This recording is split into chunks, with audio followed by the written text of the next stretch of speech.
열왕기상 3장 1절로 봉독하겠습니다.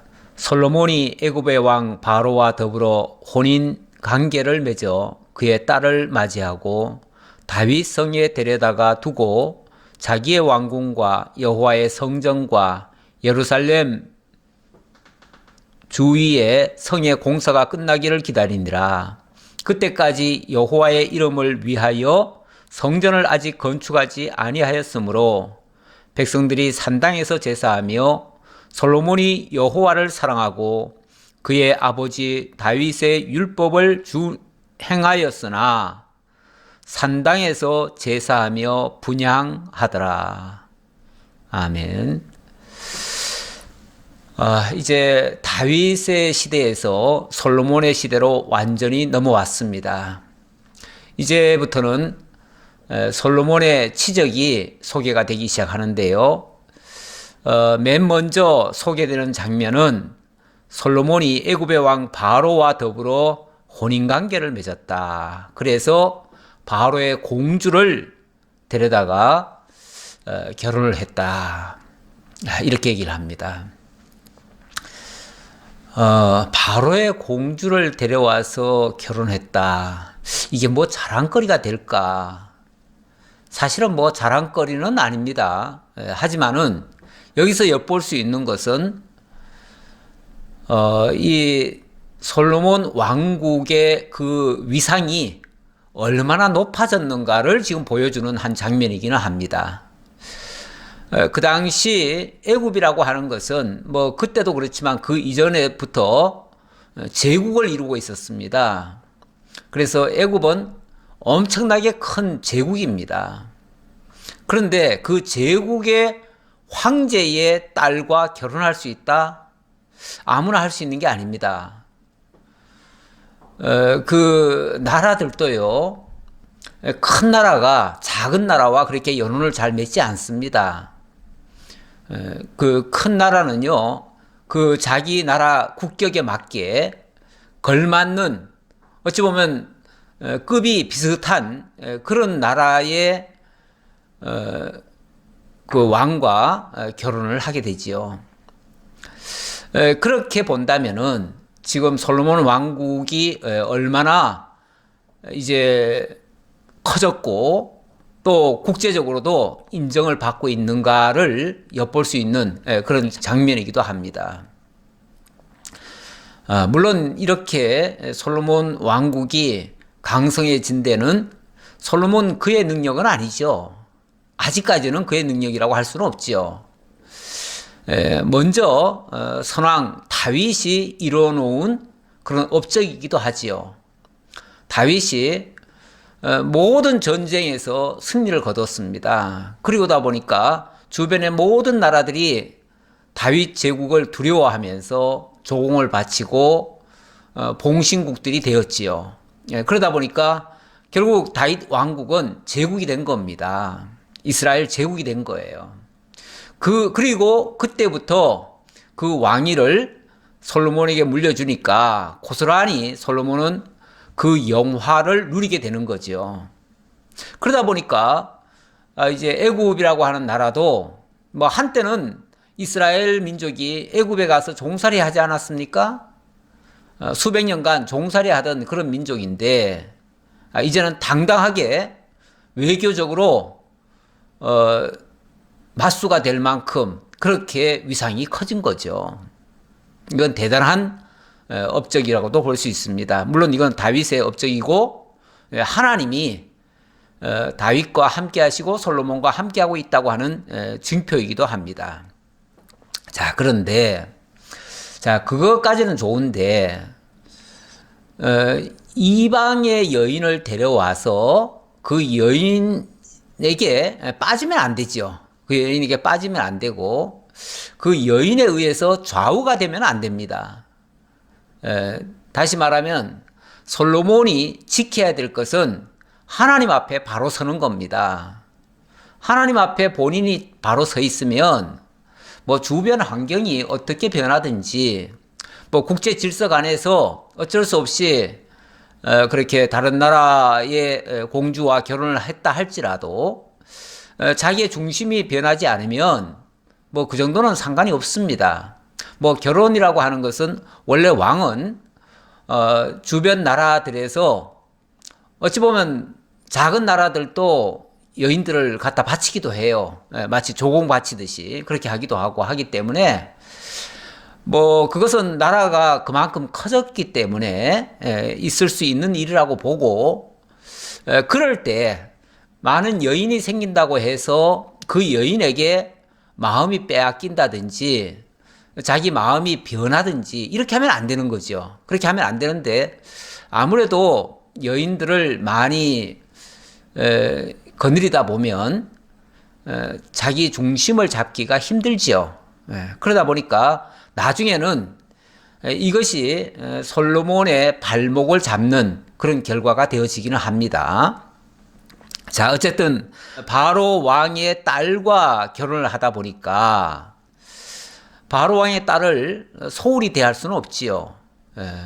국가 간에 어찌 보면 혼인 관계를 맺었는데 그거는 이제 서로 평화롭게 살자 그런 의미 아니겠어요? 그렇게 평화롭게 살기 위해서 바로의 딸을 데려다가 결혼을 했는데, 그러다 보니까 특별 대우를 합니다. 어떻게 특별 대우를 합니까? 다윗성에 데려다가 두고 자기의 왕궁과 여호와의 성전과 예루살렘 주위의 성의 공사가 끝나기를 기다리니라 그랬는데, 그 여인을 위해서도 성을 만들어줘요. 그러니까 바로의 딸을 위한 성을 또 따로 만들어줘요.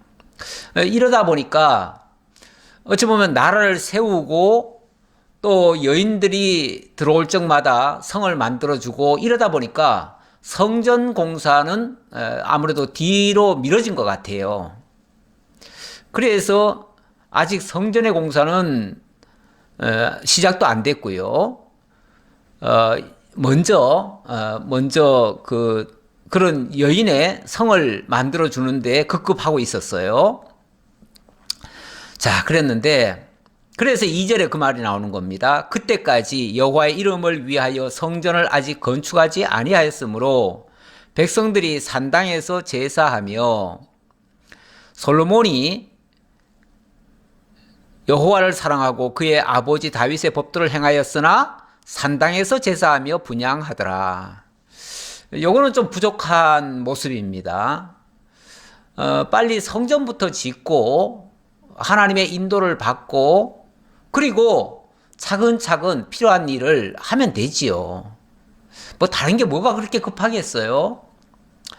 물론 뭐 한 나라의 왕이 됐으면 빨리 나라를 안정시키고 백성들을 편안하게 하기 위해서 뭐 할 수는 있어요. 그렇게 하기 위해서 바빴다면은 좀 덜한데, 자기 아내를 위해서 이렇게 많은 시간을 낭비하고 이렇게 했다면 그거는 좀 옳은 처신은 아니죠. 자, 어쨌든 그러다 보니까 아직까지는 산당에서 제사를 했다 이렇게 얘기를 합니다. 솔로몬이 여호와를 사랑하고 그의 아버지 다윗의 법도를 행하였으나 산당에서 제사하며 분향하였더라. 뭔가 부족하다 그 말이죠.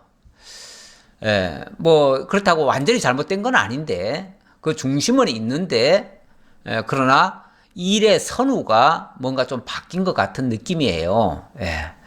자, 일단 그거는 그 정도로 하고요. 자, 넘어갑시다. 이제 4절입니다. 이에 왕이 제사하러 기브온으로 가니 거기는 산당이 큼이라. 솔로몬이 그 제단에 1천 번제를 드렸더니 기브온에서 밤에 여호와께서 솔로몬의 꿈에 나타나시니라.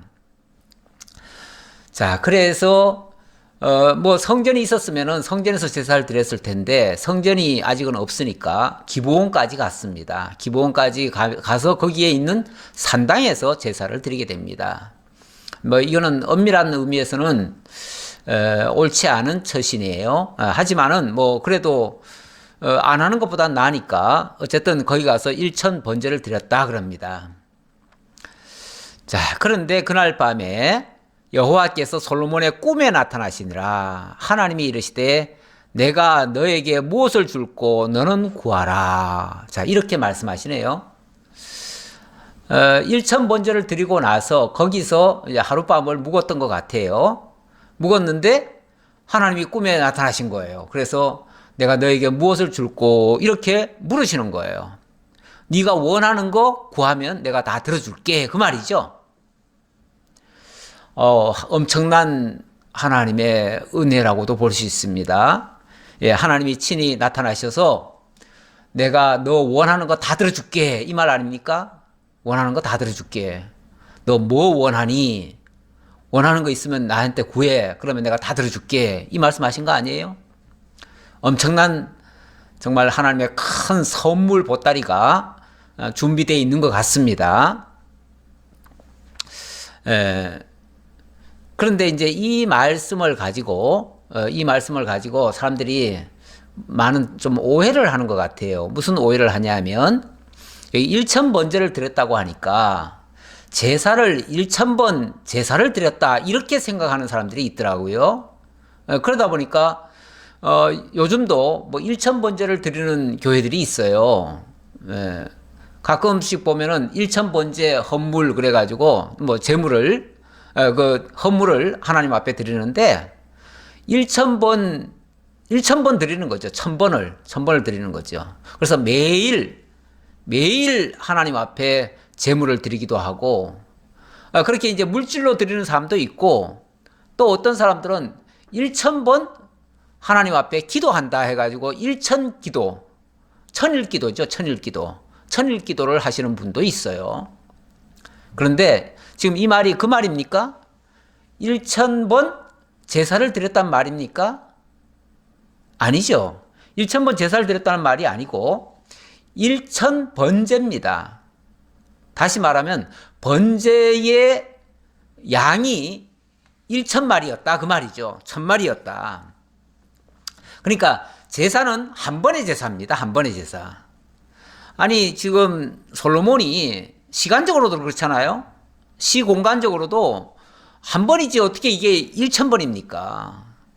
아니 그러면 1,000번 제사라면은 솔로몬이 그 기본 산당까지 1,000번을 매일 같이 갔다는 얘기인데 그건 말이 안 되는 얘기죠. 그렇게 갔을 리는 만무하고, 아니면은 하루 가가지고 거기서 1,000번씩 하루에 1,000번이나 제사를 드렸다는 얘기입니까? 그것도 당연히 아니죠. 하루에 한 번 제사 드리지 무슨 1,000번씩이나 제사를 드립니까? 다만 1,000번제란 말은 번제는 곧 희생을 얘기하고요. 그러니까 결국은 1,000희생이라는 얘기죠. 1,000희생이라는 것은 제물의 양이 1,000마리다 그 말이에요. 원래 번제를 드리려고 하면은 소를 잡든지 양을 잡든지 하잖아요. 그럴 때 1,000마리를 잡았다 그 말이에요. 1,000마리를. 이 1,000번제를 드리게 하는 이유는요. 이 백성들이 원래 제물을 드릴 때는 한 마리 드립니다. 한 마리 드리는데 이 왕은 많은 다수를 상징하기 때문에, 많은 다수의 대표이기 때문에 그래서 양이 많아요. 그래서 1,000마리를 이렇게 한 거예요. 그래서 그런 거지 무슨 뭐 특별하게 정성을 그만큼 더 드렸다 이런 차원도 아니에요. 왕이 드리는 제사기 때문에 1,000번제다 이렇게 이해하시면 되겠고요. 그래서 특별한 제사는 아니었다. 다만 왕으로서 정말 하나님의 은혜를 기억하고 모든 백성들을 위해서 그 제사를 드리기 위해서 크게 제사를 드렸다 그 얘기죠. 큰 제사, 왕의 제사니까 아주 큰 제사를 드린 거예요. 그래서 1,000희생을 드렸다. 이거는 이게 분명한 것은요. 단어적으로도 그렇고요. 저는 지금 한문 성경을 보고 있는데 1,000번제 이렇게 돼 있습니다. 그러면 번제라고 하는 것은 희생을 얘기하는 거고 1,000마리의 희생을 드렸다 그 얘기고, 이게 이제 다른 성경에 보면 역대하에도 이 말씀이 있는데요. 역대하에도 나오는 성경은 거기는 이렇게 돼 있습니다. 역대하 1장 6절에는 이렇게 돼 있어요. 1,000마리 희생으로 번제를 드렸더라 이렇게 얘기를 해요. 1,000마리 희생으로 번제를 드렸더라. 이게 곧 1,000번제예요. 그러니까 그 마리 수가 그 희생 양의 수가 1000마리라는 거지. 이게 뭐 1000번을 나눠서 드렸다는 얘기는 절대 아닙니다. 예, 그러니까 오늘날 뭐 1000번째 드렸다 이런 것은 전혀 엉뚱한 해석이고, 이건 성경 주해를 잘못한 겁니다. 잘못해가지고 사람들한테 1000번 제사를 드리게끔 그렇게 하는 거는, 그거는 좀 다른 목적에서 하는 건데 그거는 옳지 않습니다.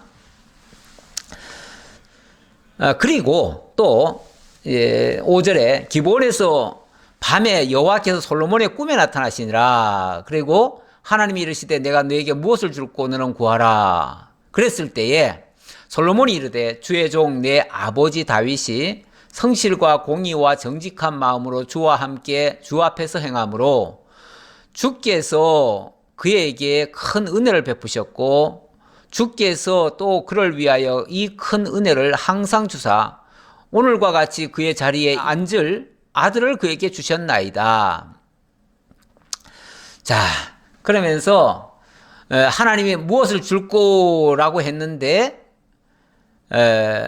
지금 솔로몬이 하나님께서 다윗에게 이렇게 은혜를 베푸셔서 이 나라를 강건하게 해주시고, 그리고 정말 참 부족한 저에게 이렇게 왕위를 물려주셨으니 이것이 하나님이 하신 겁니다. 이렇게 하나님께 영광을 돌렸다는 거죠.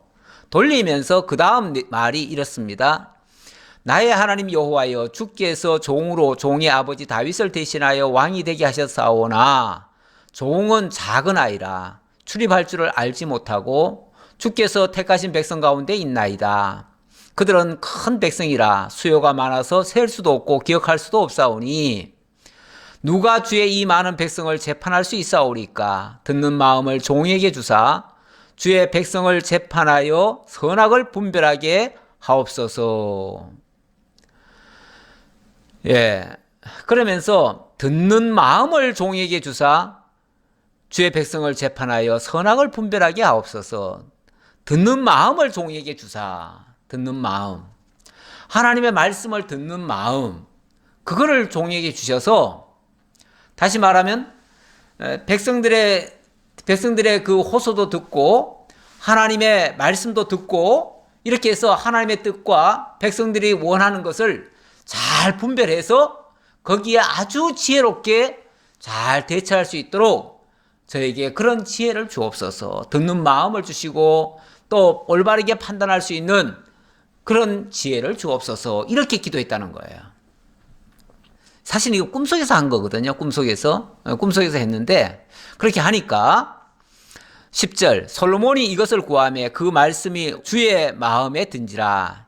이에 하나님이 그에게 이르시되 네가 이것을 구하도다. 자기를 위하여 장수하기를 구하지 아니하며 부도 구하지 아니하며 자기 원수의 생명을 멸하기도 구하지 아니하고 오직 송사를 듣고 분별하는 지혜를 구하였으니 내가 너의 말대로 하여 너에게 지혜롭고 총명한 마음을 주노니 내 앞에서 너와 같은 자가 없었거니와 너의 뒤에도 너와 같은 자가 일어남이 없으리라. 예, 엄청난 하나님의 은혜의 말씀이 주어졌습니다.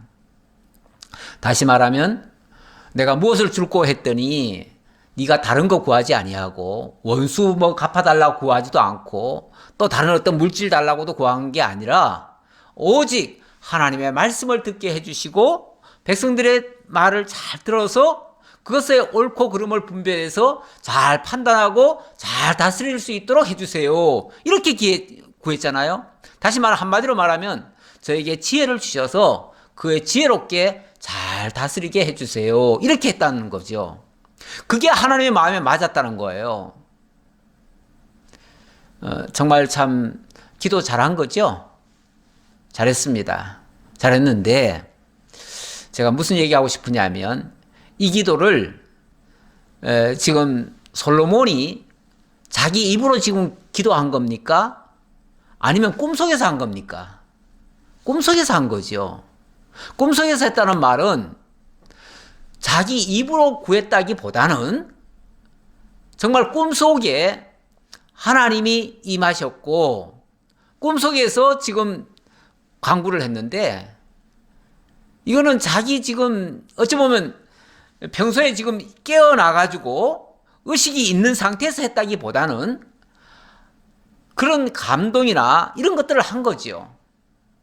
다시 말하면 성령께서 솔로몬과 함께 하시며 솔로몬이 구하고 싶은 내용을 하나님 앞에 아뢰 주신 거죠.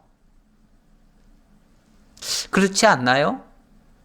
네, 왜냐하면 지금 눈을 뜨고 정신이 있어가지고 자기 입으로 지금 한 말이 아니잖아요. 자기 입으로 한 말이 아니고 꿈속에서 한 말이잖아요. 꿈속에서 했다는 말은 결국 하나님께서 이 솔로몬의 마음 속에 들어오셔서 솔로몬이 구하고 싶은 것을 구하게 하신 거죠. 우리 신약적 개념으로 말하면 로마서 8장에 보면 우리가 간구하고 싶은 거, 우리가 말할 수 없는 정말 간구하고 싶은 게 있잖아요. 그런 것들을 우리는 미처 생각을 못하고 우리는 입술로 내뱉지 못해도 성령께서 우리 마음을 감찰하시고 우리를 대신해서 하나님 앞에 간구하신다, 이런 표현이 있습니다. 그 말씀에 준해서 이 말씀을 이해해 보면 하나님께서 솔로몬에게 그런 마음을 주셨고 성령께서 그런 마음을 주셔서 성령께서 꿈속에서 하나님 앞에 간구하게 만드신 거예요. 그리고는 하나님이 너의 그 간구에 내가 기쁘다 하시면서 네가 다른 건 안 구하고 이것만 지혜만 구하니까 내가 지혜도 주지만 다른 것도 보너스로 또 주겠다, 이렇게 말씀하신 거 아니에요? 그러니까 솔로몬이 겸손해서가 아니라 하나님이 솔로몬에게 겸손한 마음을 주셔서 정말 꿈속에서 그런 간절한 소원을 갖게 하시고 정말 성령께서 솔로몬을 위해서 그렇게 간구해 주신 거예요. 저는 그렇게 보입니다.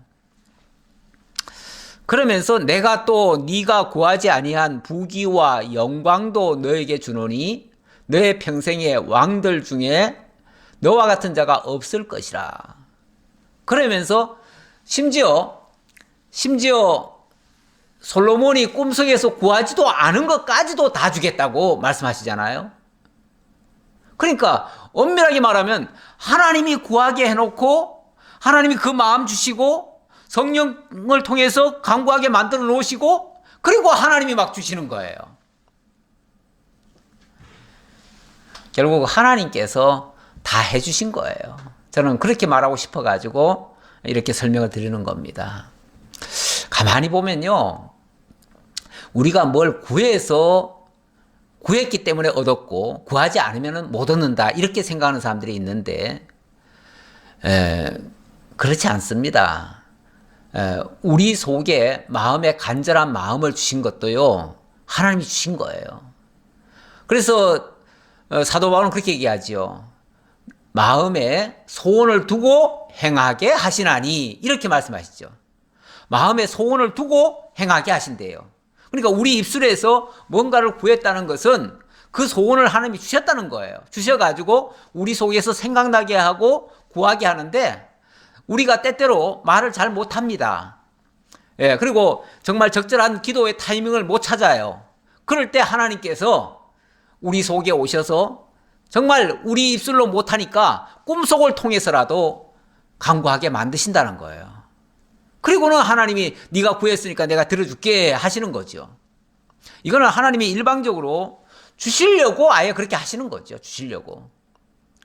그러니까 우리가 뭘 받는다는 거는요, 내가 뭘 했기 때문이라고 착각하시면 안 됩니다. 자꾸만 우리가 뭘 해야만 되는 걸로 생각을 자꾸 하는데 우리는 그 마음 중심이 하나님께로 향해 있으면은 하나님께서 우리의 필요한 것을 공급해 주실 것입니다. 분명히 하나님께서 지금 솔로몬에게도 꿈속을 통해서 구하게 만드시고 그리고는 그것뿐이 아니라 구하지 아니한 것까지도 주시겠다고 하니까 그거는 뭐 어찌 보면 마음속으로는 누구든지 다 구하는 거 아니겠어요?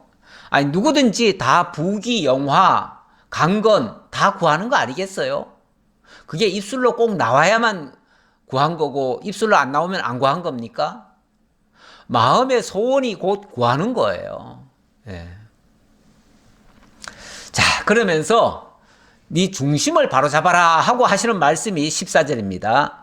네가 만일 네 아버지 다윗이 행함같이 내 길로 행하며 내 법도와 명령을 지키면 내가 또 너의 날을 길게 하리라. 보세요. 요 중심 하나 바로잡아라 그 얘기죠. 내가 다 해줄 테니, 내가 지혜도 주고 건강도 주고 부귀도 주고 영화도 줄 테니 네가 다윗이 나를 향해서 행한 것 같이 너도 나를 향해서 내 앞에서 내 길로 행해달라 그 말이죠. 그러니까 네가 이렇게 내 앞에 와 있으면 내가 다 해줄게가 아니라 조건이 아니라 하나님이 먼저 다 해줄 테니 네가 내 말 들으라 그 얘기죠. 이렇게까지 말씀을 하셨는데 솔로몬이 깨어보니 꿈이더라. 보세요. 지금까지 자기 입으로서는 한마디도 안 했어요. 근데 하나님께서는 다 기도 받으셨대요. 그리고 하나님이 다 복을 주시겠다고 약속을 하셔요. 그러면서 내가 이렇게 다 줄 거니까 너는 내 길을 따라와라. 아버지 다윗이 걸어간 그 길을 따라와라. 이렇게 말씀하신 거 아니겠어요? 자, 이게 꿈속이지만 얼마나 생생하고 얼마나 큰 은혜로 다가오겠습니까? 하나님이 다 주시겠다는데 얼마나 큰 복을 정말 복이 그냥 굴러 들어온 거 아니겠어요? 그래서 이 솔로몬이 너무너무 감격을 해서 어떻게 합니까? 이에 예루살렘에 이르러 여호와의 언약궤 앞에 서서 번제와 감사의 제물을 드리고 모든 신하들을 위하여 잔치하였더라. 너무너무 기뻐서. 그래서 예루살렘에 돌아오자마자 다윗이 모셔놓은 그 법궤가 있잖아요. 그 여호와의 궤 앞에 가서 거기서 또 큰 번제와 감사의 제사를 드렸대요. 감사제, 번제. 예. 번제라고 하면 하나님께 온전히 드리는 제사고 감사제라고 하는 거는 이거는 백성들에게 어찌 보면 나눠주기 위해서 하는 제사예요. 예, 그래서 모든 신하들을 위하여 잔치하였더라. 이제 감사제를 드리면서 거기서 나온 그 제물 가지고 모든 신하들과 함께 기뻐했다 그 말이죠. 자, 이렇게 하나님 앞에 감사하는 이런 모습, 이게 신앙의 고백이죠. 우리가 신앙생활을 하다 보면 하나님의 은혜를 깨닫습니다. 깨닫게 되어지면 우리의 삶에서도 신앙 고백적인 행위들이 나오게 되는 것이죠. 그게 이제 하나님 앞에 감사하며 행하는 일들이죠. 그랬을 때 하나님의 큰 역사들을 많이 보게 됩니다. 자, 뭐 이대로만 나가면 돼요. 이대로만 쭉 나가면 솔로몬은 정말 다윗의 길을 걸어가는 아주 모범적인 왕이 될 거예요. 자, 그리고 이제 16절입니다. 이제 이렇게 하나님께서 지혜를 주시겠다고 하더니 이 솔로몬 앞에 굉장히 어려운 문제 하나가 불거집니다. 그런데 이제 어려운 문제가 불거지고 어떤 시험이 딱 걸리면은 사람들은 덜컥 겁을 내요. 문제가 만들어지면 겁을 내는데 사실은 그런 문제라든지 시험이라든지 이런 것들은 실력을 보일 때입니다. 하나님이 지금 지혜를 주시겠다고 말씀하셨고 또 부귀와 영화도 주시겠다고 말씀하셨는데 어찌 보면 그것을 보여줄 기회예요. 그러니까 시험이라고 하는 게요. 하나님의 은혜를 받은 후에 시험이 꼭 오거든요. 오는데 시험이 오면 당황하지 말고 하나님께서 나를 통해서 믿음을 확인해 주시는구나, 또는 하나님이 약속하신 것을 이루어 주시겠구나, 이렇게 기대를 가지고 사실은 그 시험에 임해도 돼요. 그러면은 그 시험을 잠시 후에 통과하고 나서 하나님의 영광을 보게 될 거예요. 그런데 사람들은 시험이 딱 걸리면은 먼저 걱정부터 하지요. 두려워 떨기도 하지요. 그리고 당황해가지고 큰 실수도 하지요. 시험이라고 하는 거는 원래 통과하라고 주신 건데, 통과하면서 하나님의 영광을 보라고 주신 건데, 그 시험에 걸려 넘어지는 경우도 종종 있어요. 이거는 이제 올바른 해석을 못했을 때 나타나는 현상이에요. 어려움이 오면 거뜬히 이겨내야지. 어려움 왔다고 거기에 걸려 넘어지면 됩니까? 그거는 시험에 불합격하는 거죠. 자, 무슨 시험이 이거는 뭐 시험이라고까지 표현하기는 그렇지만은 어쨌든 하나님이 솔로몬에게 지혜를 주시겠다고 말씀하셨는데 그 지혜를 주셔서 일 처리하게 하시는 모습이기도 합니다.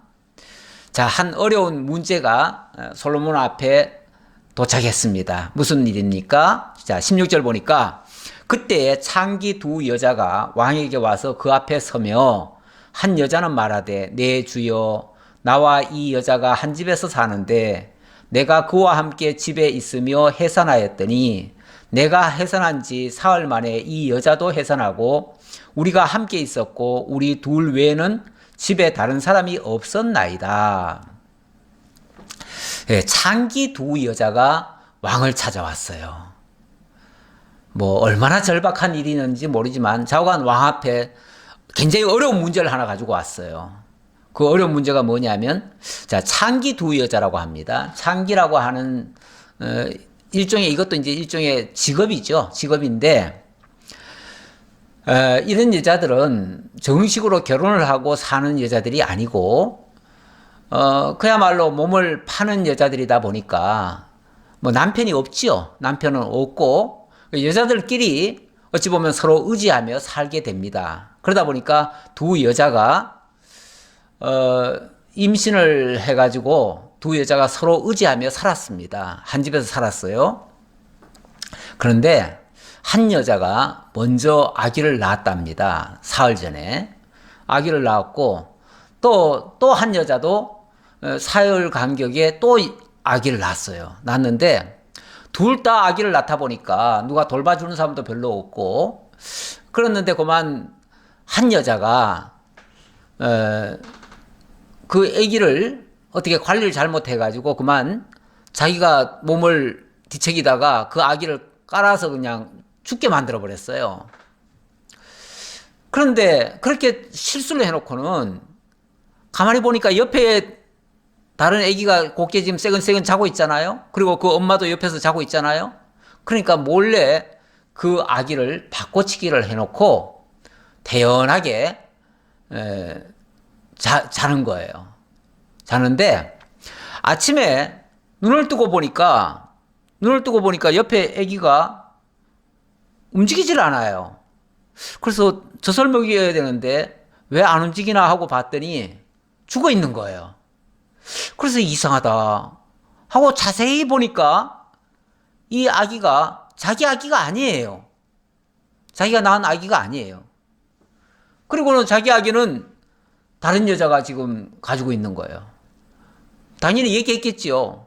왜 네가 내 아기를 가져갔느냐? 이 아기는 내 아기다 얘기했겠지요. 그랬더니 또 아니라고 펄쩍 뛰면서 무슨 소리냐고 그러면서 서로 자기 아기라는 거예요. 그러면서 죽은 아기는 서로 상대방 아기라는 거예요. 자, 이러다 보니까 이게 싸움이 났습니다. 평소에 같이 지낼 때는 서로 의지하며 잘 지냈는데 이런 어떤 문제가 불거지니까 그리고 그것 때문에 어떤 큰 손해가 있게 생겼으니까 그때는 상대를 꺾고 내가 이기겠다고 하는 그야말로 싸움으로 돌변하게 되어집니다. 사람이 그래요. 좋을 때는 서로 막 위하는 것 같고 뭐 잘해주는 것 같고 서로 친밀한 것 같고 친구처럼 그렇게 지내다가도요. 어떤 이해관계 앞에 딱 맞서면요.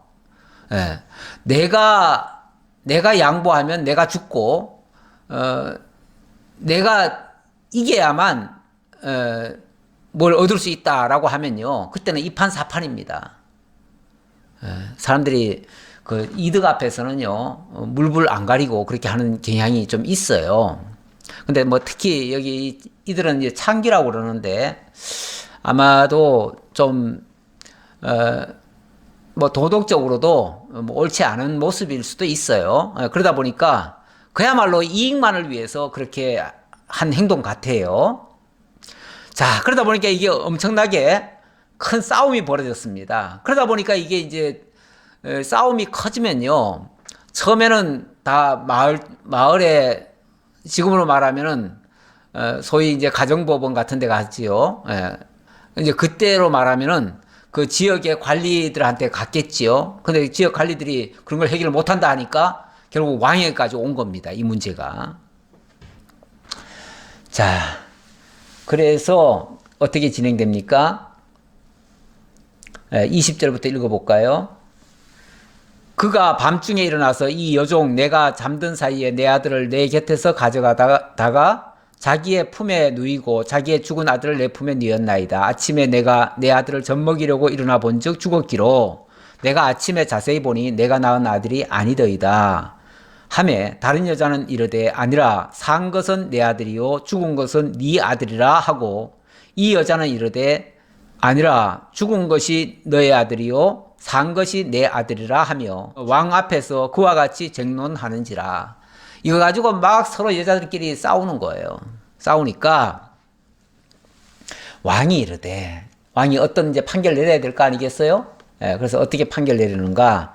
왕이 이르되 이 여자는 말하기를 산 것은 내 아들이요 죽은 것은 네 아들이라 하고 저 여자는 말하기를 아니라 죽은 것이 너의 아들이요 산 것이 내 아들이라 하는도다 하고 또 이르되 칼을 내게로 가져오라 하니 칼을 왕 앞으로 가져온지라.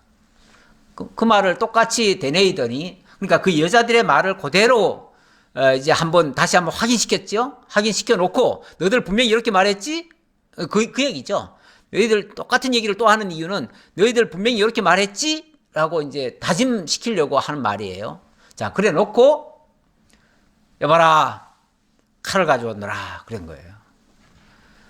그러니까 칼을 가져왔을 거 아니에요?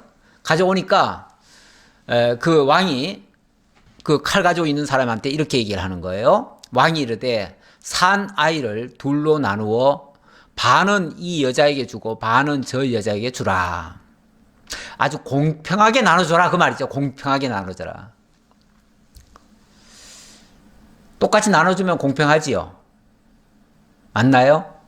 그렇게 하면 공평한가요? 산 사람을 반 잘라가지고 주면은 공평해지는가요? 또 공평하게 하려면 어느 한쪽도 치우치면 안 되니까 절반을 짝 갈라야 될 텐데 어떻게 짝 가르죠? 예. 기계적인 공평이라고 하는 거는 그건 공평한 게 아닙니다.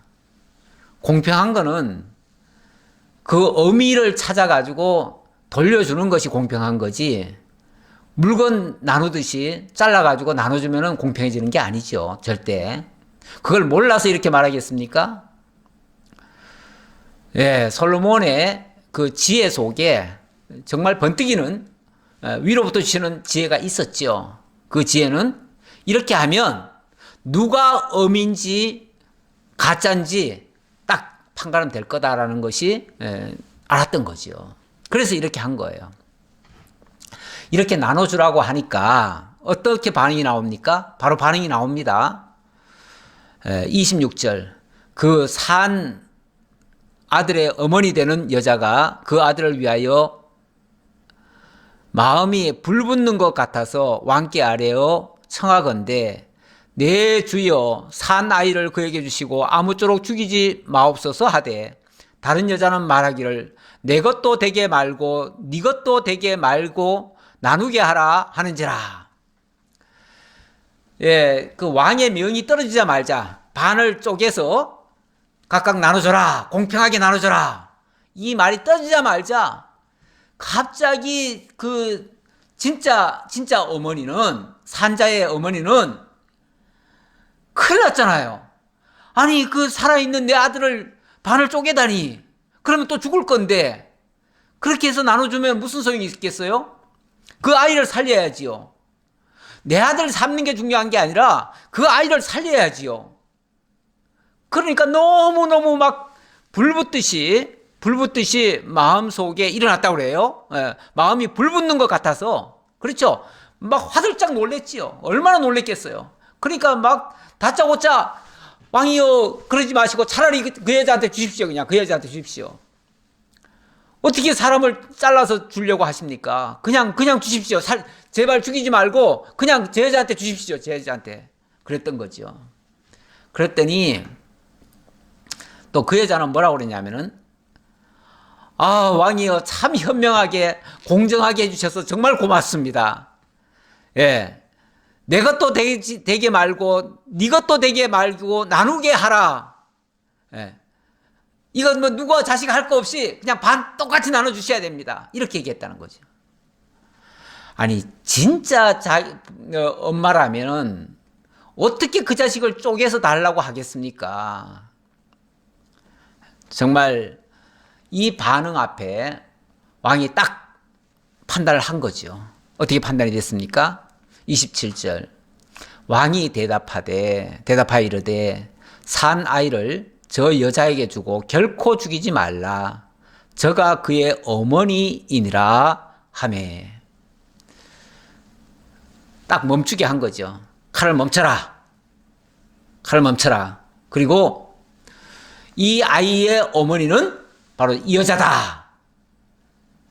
다시 말해서 저 여자에게 주십시오 했던 그 여자가 진짜 어머니다. 그 말이죠. 그러니까 그 여자에게 이 아이를 돌려주고 돌려줘라. 이렇게 판결을 내렸다는 거죠. 이거는 뭐 더 이상의 설명이 필요 없을 정도로 너무너무 명쾌하고 확실한 그런 판단이죠. 정말 지혜로운 판단이었죠.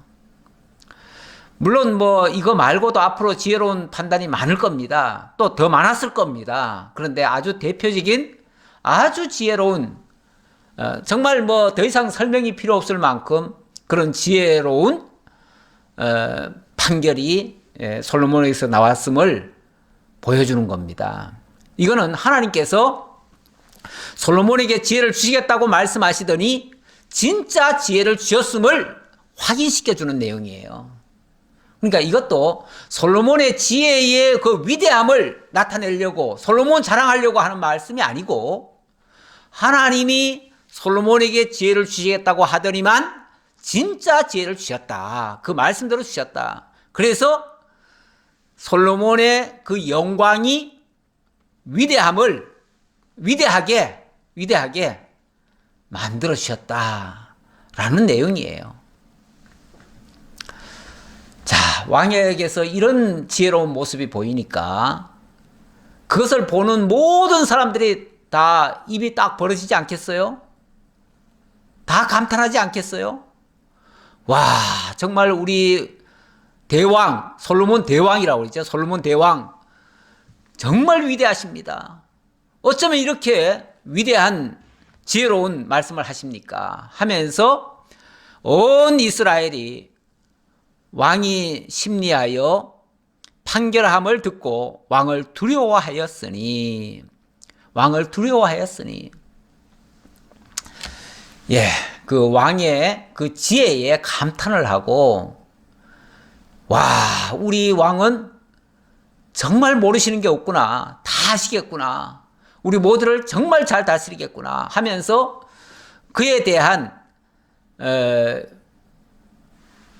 두려운 마음을 가졌다. 이 말이 두려운 마음이라고 했는데 두렵다는 게 뭐 사람이 두렵다는 게 아니라 정말 대단하다는 것을 깨닫고 공경하는 마음을 가졌다는 뜻이겠지요. 그리고 왕 앞에서 함부로 뭐 왕을 속이려다가는 큰일 나겠죠. 그런 면에서는 두려울 수 있죠. 만약에 잘못하거나 거짓을 하거나 뭔가 잘못해도 왕은 다 알아낼 것이다. 그런 것이 두렵지요. 사실 지도자는 어떤 면에서 어떤 권위가 실추되면 안 됩니다. 일단은 그 권위가 깔보임 당하면 안 되죠. 예를 들어서 지도자의 말이 신뢰가 없고 거짓말이 많고 뭐 이랬다 저랬다 임기응변식으로 바뀌고 뭔가가 자꾸만 뭔가 신뢰성이 떨어지면은 그때부터는 그 지도자를 신뢰하지도 않고요. 공경하는 마음도 없고요. 두려워하는 마음도 없지요. 우습게 보이죠. 깔보임 당하지요. 그래서 지도자는요, 깔보임 당하면은 더 이상 지도력을 행사할 수가 없습니다. 행사할 수가 없어요. 그래서 하나님께서는 사실 지도자들에게는 어떤 권위를 가질 수 있도록 단순히 직위로서 권위를 주는 게 아니라 그 직위에 걸맞는 일을 통해서 또 어떤 사역을 통해서 정말 하나님이 함께 하시는 그런 모습을 보여줌으로써 그의 권위에 도전하지 않도록 그 권위를 존중하도록 그 권위를 인정하고 그 권위에 순복하도록 이렇게 만들지요. 그래서 지도자들에게 사실은 순복하라고 하는데 깔보임 당하면은 순복이 안 나오지요. 그렇게 되면 더 이상 지도력도 행사할 수가 없고요. 지도자의 자격도 이제 더 이상 안 되고요. 그렇게 되어지면 그 지도를 받아야 될 사람도 사실은 불행합니다. 왜냐하면 지도자가 다 우습게 보이고 깔 보이면은 더 이상 말 듣겠어요? 더 이상 말 안 들으면은 무슨 하나님의 그 말씀이 전달이 되겠어요? 교육도 안 될 테고요. 아무것도 안 되죠. 그렇게 되면은 더 이상 사실은 지도를 못 받게 되어지죠. 그게 사실은 불행입니다. 우리가 지도자를 한 나라의 대통령도 마찬가지입니다. 자꾸만 어떤 사람들은 대통령을 막 함부로 이렇게 표현하는 사람들이 있어요. 옛날에는 그 신문이나 방송에서 깍듯이 대통령 이 이름을 붙였어요. 예를 들면 뭐 전두환 대통령께서는 뭐 박정희 대통령께서는 항상 이랬어요. 근데 언젠가부터는 그냥 그 앞에다가 뭐 예를 들어서 노 대통령을 부를 때 그냥 신문에도 보면은 요즘 신문에 보면은 문 이렇게 써 있어요. 문 뒤에 대통령자도 안 붙여요. 은근히 그냥 굉장히 어찌 보면 깔아뭉개듯이 그렇게 표현하는 사람들이 있어요. 그런 식으로 하는 거는요, 국민들한테 굉장히 대통령을 깔보라고 하는 소리나 마찬가지예요. 대통령이 외국을 다녀옵니다. 엄청나게 순방을 많이 하고, 이번에도 호주에 가서 엄청나게 무역도 많이 하고 왔어요. 무기도 많이 팔고, 지난번 같은 경우도 어디 갔었나요? 거기서도 굉장히, 배도 팔고, 그래가지고 엄청나게, 몇 조에 해당되는, 정말 수주를 해가지고 왔어요.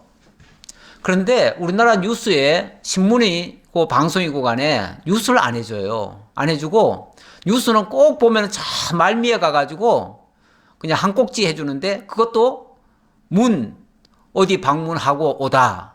이 정도만 얘기해주지 내용을 안 해요. 이거는 의도적으로 대통령을 깔아뭉개는 모습이기도 한데 그렇게 깔아뭉개면요 행복할 것 같죠? 불행입니다. 그렇게 하는 것은요, 그렇게 하는 사람도 불행하고요. 이거는 나라가 잘 되기를 바라는 게 아니라 나라가 망하기를 바라는 모습일 수도 있어요. 그렇게 말하는 사람도 불행이고요. 그런 식으로 깔아뭉개는 거는요, 자기도 불행해집니다. 나라도 어렵게 되고요. 은근히 나라가 안 됐으면 하고 바라는 사람들도 있는 것 같아요. 다 존중을 해줘야 되는 겁니다. 그래서 로마서 13장인가요? 거기 보면은 위에 있는 권세들에게 순복하라고 돼 있어요. 그 순복이라고 해서 그 명령이 쩔쩔매라는 게 아니라 인정을 해주라는 거예요. 어쨌든 나라의 지도자도 그렇고요. 교회 지도자도 그렇고 다 하나님이 세우신 권세들입니다. 우리는 권세 아래에 순복하는 자세가 있어야 되고요. 그 순복한다는 거는 뭐 쩔쩔매라는 게 아니고 인정해 주는 거예요.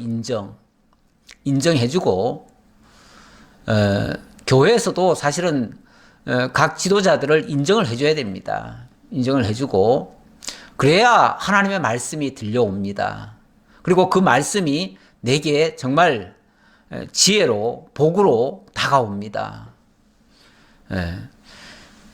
여기 온 이스라엘이 이렇게 판결함을 듣고 왕을 두려워했다는데 이거는 왕을 인정했다는 거예요. 왕의 지혜에 감복하고 인정했다는 거예요.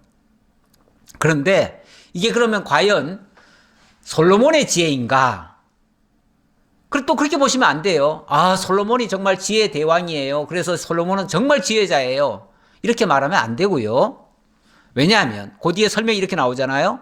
이는 하나님의 지혜가 그의 속에 있어 판결함을 봄이더라. 지금 솔로몬이 하는 그 지혜가 자기 거라고요? 아니죠. 하나님의 지혜가 그의 속에 있어. 지금 솔로몬 속에 하나님의 지혜가 있어서 하나님의 지혜가 그런 판결을 내렸다 그 말이에요. 그러니까 솔로몬이 위대한 게 아니라 솔로몬에게 하나님의 말씀이 들어갔고 하나님의 역사가 있었고 하나님의 지혜가 그로 하여금 그렇게 깨닫게 해가지고 그렇게 판결하게 만들었다 그 말이에요. 결국 하나님의 역사예요. 하나님의 역사. 그러니까 솔로몬도 마찬가지예요. 솔로몬은 자기를 세우신 자가 하나님이잖아요. 그러니까 하나님 두려워할 줄 알아야 돼요. 백성들은 왕을 두려워할 줄 알아야 되고 왕은 하나님 두려워할 줄 알아야 돼요. 그래서 지혜가 와도 그 지혜가 자기 지혜라고 착각하면 또 망합니다. 솔로몬 역시 마찬가지예요. 솔로몬도 그 지혜가 하나님의 지혜인 줄 알아야 하나님 앞에 순복을 하지요. 그래서 나중에 자고하지 않을 텐데 만약에 자기 지혜라고 착각을 해버리면 어느 순간 자기 마음대로 하려고 합니다. 그러면 하나님 자리에 올라가지요. 지도자가 원래 제일 걸리기 쉬운 죄가 뭐냐면 하나님 자리에 올라가는 거예요. 왜냐하면 하나님이 지혜를 주셔서 뭘 하는 일마다 잘 돼요. 잘 되니까 그 다음부터는요 자기가 하니까 다 되는 줄 알아. 그래서 자기 지혜로 하는 줄 알아요. 그때부터는 하나님 의지하지 않고 자기 지혜로 다 해버려요. 그러다가 어느 날 딱 걸려버리는 거죠.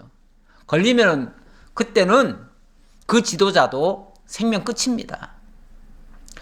그래서 지도자 된 사람들은 항상 하나님 무서운 줄 알고요. 하나님 경외하는 마음으로 순복하는 자세로 그렇게 살아야 되고요. 또 성도들은 어쨌든 하나님의 말씀을 선포하는 자에게 순복을 해야 되는 겁니다. 사람한테 순복하라는 게 아니라 그 말씀 앞에 순복하라는 거죠. 말씀 앞에. 그래서 그 말씀 앞에 우리가 귀를 기울이고 아까 그랬잖아요. 솔로몬도 사실 구하는 것이 하나님의 말씀을 듣는 그 귀 그리고 백성들의 말에 경청하는 귀 이거 달라고 하는 거 아니에요? 그 마음 달라고 한 거 아니에요? 그 마음으로 겸손하게 순복하고 백성들도 마찬가지로 지도자에게 그렇게 순복하고 지도자는 또 하나님 말씀 앞에 그렇게 또 순복을 하고 이렇게 되었을 때 솔로몬 왕국은 건강하게 아름답게 이렇게 세워져 가리라 확신합니다. 그렇지 않고 조금 되면 자고할 수 있습니다. 사실은 솔로몬은요, 이 초기에는 이렇게 겸손하게 어찌 보면 하나님의 말씀을 듣는 자세로 그리고 다윗의 길을 따라가는 자세로 순복하면서 이렇게 갔기 때문에 처음에는 굉장히 부강합니다. 그런데 어느 순간부터는 또 자고하다가 그 솔로몬 왕국 끝에는 좀 불미스러운 일도 있어요. 있어요. 그래서 우리가 그 처음 그 마음 자세 그거 지킨다는 게 얼마나 어려운지 몰라요. 그걸 초심이라고 그러죠. 초심. 그 초심을 지킨다는 게 굉장히 어렵습니다. 어느 순간 그래서 잘 될 때가 제일 위험해요. 왜냐하면 우리가 좀 안 되고 어렵고 힘들 때는요, 항상 겸손하게 하나님 앞에 무릎 꿇고 기도하면서 위로부터 주시는 지혜를 따라서 하려고 해요. 누구든지. 그런데 그냥 다 하는 대로 착착착 풀려가요. 잘 돼요. 거칠 게 하나도 없어요. 그리고 나면요, 그때부터는 자기가 하면 다 되는 줄 알아요. 그래서 하면 된다 그러면서 큰소리 빵빵 치면서 막 해제키는 거예요. 그렇게 되면 결국은 사도 바울의 말씀 맞다나 섰다고 하는 자는 넘어질까 조심하라. 섰다고 한 그때부터가 사실은 넘어질 때입니다. 섰다고 하면은 큰일 납니다. 우리는 항상 하나님이 붙들어 주셔야만 할 수 있는 겁니다. 네. 내게 뭔가 할 수 있다면 그건 하나님의 은혜라고 그랬습니다. 네. 내가 한 것이 아니요, 내게 주신 하나님의 은혜로라. 내게서 무엇이 있었다면 그건 내게 주신 하나님의 은혜로라. 이게 사도 바울의 정말 끝끝내 고백했던 신앙 고백이었습니다. 사도 바울은 끝까지 겸손하게 내가 한 것이 아니라고 그랬습니다. 내가 한 것이 아니고, 내게서 무슨 일이 이루어졌다면 내가 한 것이 아니고 하나님의 은혜가 내게서 하셨다. 그러면서 하나님께 영광을 돌린 거죠. 그래서 지도자들은 항상 여기에서 걸려 넘어지면 안 됩니다. 하나님은 항상 무언가를 주시고 나서 또 시험도 하신다고 했잖아요. 그 시험에 걸리면 큰일 납니다. 그러니까 항상 하나님이 주시는 거에 감사하면서 겸손하게 받으면서 하나님께 영광 돌리면서 이렇게 살아가는 것이 그 지혜를 지키는 길이고, 그것이 다윗의 길이고, 그것이 정말 승리의 길이 되겠습니다. 기도하겠습니다. 아버지 하나님 감사합니다. 오늘은 솔로몬의 지혜에 대해서 살펴보았습니다. 솔로몬이 처음 왕이 되고 전폭적으로 하나님 의지할 때 하나님께서 간구하는 마음도 주시고 또 지혜를 구하게 하셔서 지혜뿐만이 아니라 부귀와 영광까지도 정말 보너스로 주시는 것을 저희들이 살펴보았습니다. 이렇게 하나님 앞에 겸손할 때 지혜롭게 모든 일을 다 처리하는 것도 보았습니다.